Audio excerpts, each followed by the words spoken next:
Welcome back to Rohrich Knows Podcast, helping you become a better you. Well, let's talk today about skin cancer. It's really one of the most common cancers that most of us face in our lifetime, especially those of us who live in the South and in Texas, of course. So today, I'm really honored to have with me Dr. Janine Hopkins, who is a world-renowned and innovative dermatologist. She actually has two practices. She's from Monroe, Louisiana, and also in South Lake. So, Janine, welcome. Thank you. Thank you so much for asking me to be a guest on your podcast. It was such an honor. So thank you very much. Yeah, and you know, Janine is an expert dermatologist, and she's always thinking 2-3 steps ahead. And so she talked to me about some innovative management of skin cancers, and really, you know, and as a surgeon, I was actually surprised, but her results and data show remarkable improvements without surgery. So, but let's dive right in. So tell us about what are the most common skin cancers that we've all potentially can get. Well, statistically speaking, right now, basal cell carcinoma is the most common cancer in the United States. We'll diagnose at least 3.6 million of these cancers in the U.S. annually. Sometimes I feel like they've all come through my practice in Monroe, Louisiana, and now in South Lake, Texas. So on a daily basis, I'll perform skin exams, and we'll find these skin lesions that are malignant, often in sun-exposed areas such as the face, the ears, nose, lip. The second most common skin cancer we also see is squamous cell carcinoma. And then thirdly is melanoma. Melanoma is going to be that pigmented skin lesion that looks atypical as far as irregular shape, asymmetry, variations of color. The squamous cell carcinoma can actually be one of the more dangerous skin cancers. We do see quite a lot of deaths from metastatic squamous cell carcinoma, especially high-risk people would be gentlemen in their senior years with squamous cell carcinoma on the head and neck. So as a dermatologist in the South, in Louisiana and Texas, we see quite a lot of skin cancer. The age range has definitely become broader. I've been in practice almost 30 years. And when I trained in New Orleans, we actually did train in the Mohs surgery technique. You'll hear dermatologists use that term a lot, and it's Mohs, M-O-H-S, as the doctor who described the technique initially. And what we're trained to do is identify the malignant lesion, excise the tumor, and then we're going to look under the microscope to make sure that we got all of the margins of the cancer clear. And often we'll have to repeat those stages until we have complete margin and clearance. The problem at that point is that we have an open wound. Right. And what start out looking like a little small pea-sized lesion, or let's say a pencil eraser, can turn into a large open defect. And so at that point, we're going to do a surgical repair with flaps or grafts. And sometimes we even have to incorporate our plastic surgery colleagues like you, Dr. Rohrich, to come in and help manage and do reconstructive surgery. But when I trained in the 1990s in New Orleans, we actually did train in radiation therapy. Now, back then, it was this huge contraption. It was this big booth that we would use on non-surgical cases. And when I first started practice, there was really no way to bring that radiation technology into a clinical office setting. So like most dermatologists, for the first 20 years of my practice, I did surgery on basal cell and squamous cell carcinoma. So let's back up a little bit, because first of all, tell us what are the danger signs that you should come and see a dermatologist or a plastic surgeon about, whether you think it's a skin cancer. You say, it's my skin's flaking. Like, what are the top 5 things they should do? And then we're going to talk about options. Yeah. Sure. Okay. Well, first of all, if you grew up in the 60s and 70s, you need to go get a skin exam because you were probably no putting baby oil on. Yeah. So the number of people who come in and said they used baby oil and laid out at the beach and at the pool it's that whole generation that now is coming in with the risk for skin cancer. If you grew up in the 80s and 90s, you went to tanning beds, or if you still participate in outdoor tanning, now then you just need to get a skin exam, regardless of whether or not you think you have a lesion of concern, because the majority of skin cancers I diagnosed, patients had no idea there was a problem. But warning signs you can look for basal cell carcinoma, it's going to look like a little sore or a pimple that won't heal. Okay. For how long? They're like red. Six, 8 weeks? Yeah. Yeah. Yeah, they're red, they're shiny, they're little pimple-like lesions. Squamous cell carcinoma actually gives us a warning sign, which is red, scaly spots that come and go. Yep. I mean, always people say, well, I scrape it off, it clears up, it comes back again in the same spot. A lot of my male patients will come in, and especially ones that have a receding hairline or male pattern baldness, and they just say, well, I just got a bunch of flaky, scaly, dry spots, and these are precancerous lesions. If they progress, then obviously one of the most significant warning signs is a lesion that bleeds. Yep. By the time it gets to that stage, it's already invasive because it is invading into the dermal layer of the skin where the blood vessels are, hence the bleeding. Right. Melanoma, the warning signs are very sneaky and they're very subtle. Right. Because they're only visual. And they're only subtle changes in the shape, size, or color of the pigmented lesion. Now, we do have a variant of melanoma that we call amelanotic. When I've diagnosed these, they've mostly been in people with really fair skin, like the redheads and the blonde hair, blue-eyed. But their lack of pigment makes them really harder to diagnose. They tend to be more shiny, pink, and red. Usually they're going to be biopsy because they might be a basal cell, but they can actually come back as an unpigmented melanoma. But the majority of them, we get warning signs such as variations of color, and it's any combination of red, tan, black, or brown. Right. Or if a patient noticed a lesion was brown, it turns black, or tan, it turns red. And then we're looking at asymmetry. One side doesn't match the other, or the borders are jagged or scalloped. Okay. The least important clinical finding is the size. Daily in my practice, we'll biopsy little lesions that are 1, 2, 3 millimeters. So very tiny, but yet already either atypical or malignant. Right. And so I'm less worried about how large the lesion is than I am what the actual clinical changes are in the shape, size, or rather the shape and the color and the symmetry. Yeah, that's great. That's a great summary for the viewer. It really is really important. And if in doubt, go see your dermatologist and and just have it biopsied, because nobody's perfect. You got to biopsy it to see what it looks like, and that's a little punch biopsy. It doesn't hurt very. It's done. It's numbed up in the office, and I obviously send it to my derms and to Janine, and they'll biopsy. Then you get a diagnosis. You can't just you can think it's a skin cancer, but until you have a diagnosis by a biopsy, it's not, right? And there's some really new innovative technology coming down the pipeline. We already have one device that we use daily in dermatology. It's called dermoscopy. Yep. And there are these little light and lenses that amplify the lesion. So mine actually attaches to my iPad. And so all day long, I'm scanning over lesions.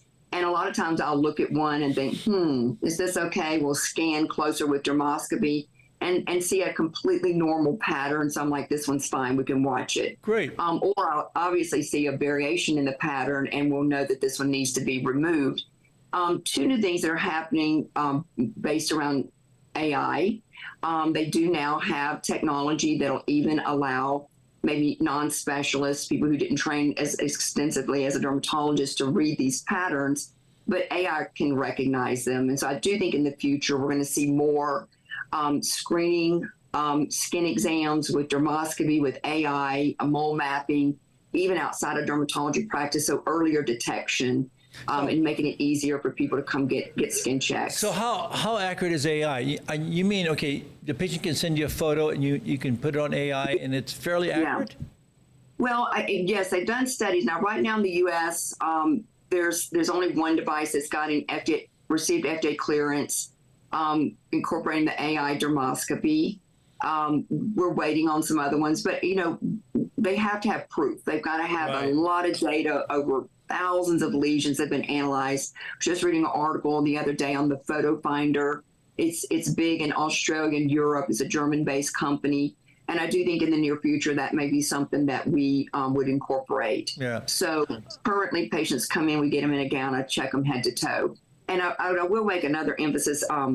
It's across all ethnicities. I mean, we're not seeing skin cancer in just the fair-skinned people that, sunburned growing up, or the ones that were, fair complexion, who burned. We see it across all ethnicities. So I encourage even people with darker complexions to definitely come in and get skin checked. You may remember Bob Marley the famous reggae singer died of melanoma on his foot. So, we look at places that don't just get a lot of sun exposure to detect these melanoma skin cancers. And a lot of famous people have gotten it. John McCain had melanoma, and I believe, and so many others. And really, it's early diagnosis, early treatment. And let's talk about treatment now. I mean, obviously, when I trained and you trained, I mean, obviously, as a surgeon, we would cut it out. And now that accuracy was not very good. It's maybe 70% accurate, and then Mohs changed it all. And you alluded to that earlier. That's micrographic, excision at all angles, and it's really a high rate of cure, like 98%. Correct me if I'm wrong. And now there's even a better way, which you have been very innovative in really popularizing, and that's superficial image-guided superficial radiation therapy. So tell us about that, and of course, I'm very intrigued by that, because sometimes if you have a lesion around the eye or the nose, I mean, granted, if it's small, you can treat it, but if it's large, it can be disfiguring. So how did you get into this, and tell us about it?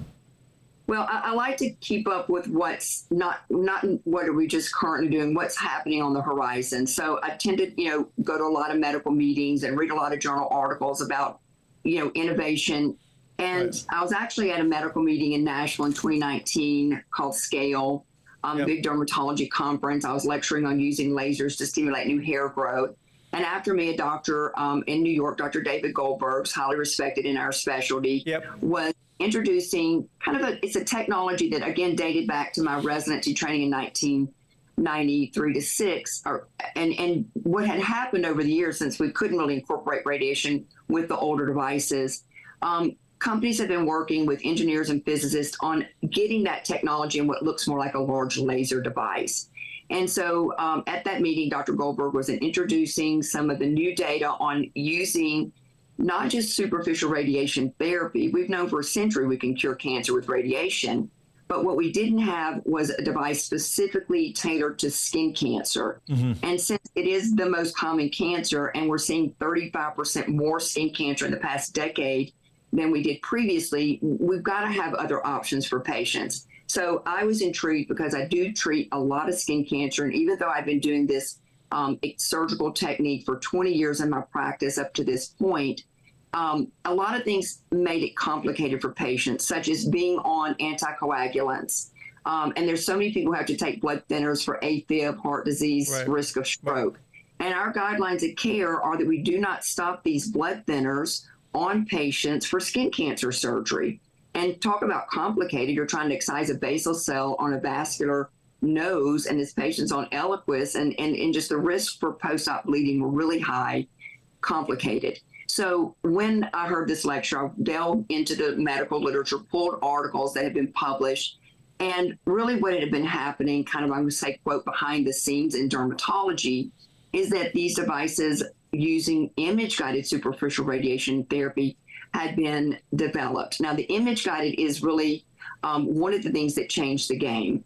Okay. Because now we use the ultrasound to simply glide over the suspicious lesion, and we can see on ultrasound on our computer screen exactly the depth of the malignant tumor. So we compare it to Mohs, where we're numbing the area, we're cutting out the cancer, we're going across the hole, looking under the microscope to see if we've cleared margins. The problem is we've left an open wound. We have to go back, maybe we cut more, and then we're going to have to close that wound with a flap or graft. But we're replacing cancer with scar tissue, period. That's what we're doing. And a lot of times when we close those wound edges, we're stitching together skin that's also equally damaged. So it's not too uncommon for a patient to develop a new skin cancer right outside an old scar. I see that all the time. So with image-guided radiation therapy, to contrast, we're now using ultrasound. We can see the depth of the tumor. Now, this is knowledge that helps us make decisions, right? If the lesion is greater than 3 millimeters in depth, then that is going to exceed our radiation treatment threshold. So I'm claim that that's a patient who's got a more advanced tumor, and they're going to have some other treatment modality. Mohs or whatever, Exactly. Or immunotherapy, or there's an oral drug for basal cell carcinoma that I incorporate quite a bit called Aravage. We call them hedgehog inhibitors. And we can usually put a patient on that for 3 to 4 months, shrink these tumors down, and then cure them with X-ray therapy. So what percent of your skin cancers can you use with superficial radiation therapy? Great question. So since I've been doing this for 5 years now, we have well over 1,000 skin cancers in just my practices alone that we've cured. When we do this ultrasound, a good 85% of these malignant lesions are less than 2 millimeters deep. They're extremely shallow. Okay. I think back about all those wounds I used to create that were deep down to the subcutaneous fat, but these basal cells and squamous cells are usually just shallow. They're below the surface. So if it's 2 millimeters or less in depth, it's a home run. And like today, we had at least 4 new patients coming in to get what we call a simulation, where I'll ultrasound along with my radiation therapist. We have the whole setup. Today, everybody's was 1 to 1.5 millimeters, extremely superficial. So that allows me to change the dose, because I can actually decide on the dose of the X-ray therapy based on the depth of the lesion. And so that's a 70 kilovolt dose. Somebody who's 1.5 to 2.5, I'll go up to 100 kilovolts. So tell me, okay, every time people talk about radiation, they go, oh my God, the long-term side effects, the irradiated skin and everything. Right. So on these patients, how many treatments is it? How many treatment sessions? Right. Just say so this is you have something on the nose. How many treatment sessions? If it's okay, so it's called gentle cure, and I follow the protocol that's been reproduced in the medical literature with extensive studies to show that we can get a 99% or higher cure rate. Okay. So we're having home run results because we're of course making sure it's the right cancer to treat with this device. But let's say it's a 5 millimeter basal cell. Matter of fact, one of my first patients in South Lake to get a basal cell treated on the tip of her nose is about the size of a pencil eraser. Is a plastic surgeon's wife, and she was consulted on Moser. They're going to have to cut the tip of her nose off and put a forehead flap. And she was beyond terrified. And the plastic surgeon husband said, you know what, there's that dermatologist with the device. So we cured it. And she's a beautiful nose. So if it's, a 5 millimeter to 6 millimeter or even greater, the diameter is irrelevant with this treatment. It's the depth that we have to judge the correct treatment dose. But if it's a 1 to 2 millimeter, the patients are going to come in. The protocol is 3 treatments a week, and it takes 20 treatment sessions. So yes, they're committed to come in. It's kind of like going to physical therapy. If you have a torn ligament and you've got to go through physical therapy to heal your injured shoulder, you're just going to do that. So they're coming in 3 times a week, and we're doing a series of 20 sessions. 20 sessions. So that's several weeks. That's, about 6 weeks. But back to your question about how people respond to that term radiation. Okay, so to say that you're getting radiation treatment would be a lot like telling somebody you're on an antibiotic. Which one? And you and I as physicians know there's so many different type of antibiotics, and their side effect profile can vary. So, this is a treatment tailored just to skin cancer. So it's not the same radiation that you would get at an oncology radiation treatment center. That's called E-beam. And those are devices that can go into deep tissue like your lung, your liver. No, I know. And that's why I mention it, because it's superficial. Because the big problem with radiation therapy, even advanced radiation therapy today, it's obviously getting better, more focused, and obviously in skin cancer, it's very focused. It's incredible side effects, short and long term. So, so what are your 3 take-home points for people that want to, find out about this innovative therapy, and how do they go about? Obviously, we'll get you there, your phone number, but also your website. But so the cure rates are similar to Mohs, which is high. Well, we're at 99.3 and higher. So we've got an outstanding cure rate with this, and that's just not within my practice, but that is a national average. You can find more information about this treatment option on what's called Gentle Cure. Right now, I'm only in about the 1 to 2% of dermatology practices in the whole U.S. that offer it. And I'm hoping, as this technology, which has become highly advanced and very, very targeted towards these most common cancers we're dealing with day in and day out will be more readily available for people. But my take-home points would be, see your dermatologist, get skin exams, use sun protection. And if you've been diagnosed with basal cell or squamous cell carcinoma, realize you've got choices. Right. And it's not just surgery, and actually it's not just image-guided radiation therapy. There's some other protocols that we can use for small lesions, but we definitely have options beyond surgery to cure skin cancer in 2024, Yep. and quite effective, 99% and higher cure rates with these image-guided superficial radiation therapy treatments. That's great. Wise words from a wise and innovative dermatologist, Dr. Janine Hopkins. Amazing options. And so the summary is there are a lot of new and innovative treatment options that have a high success rate. The standard has been Mohs, but now it's actually this and other things, including non-surgical options, which is very impressive. And thank you so much for enlightening our viewers on this. So, know before you go, become a more educated you. And obviously, thank you so much, Janine, for joining us and really enlightening me and our viewers on this amazing new way to treat a very common, the most common type of cancer, skin cancer.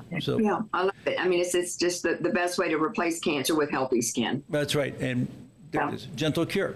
What a great way to say it. And so give us your thoughts, give us your comments, and until next time, remember, Rohrich Knows, helping you become a better you. Thank you so much, Janine.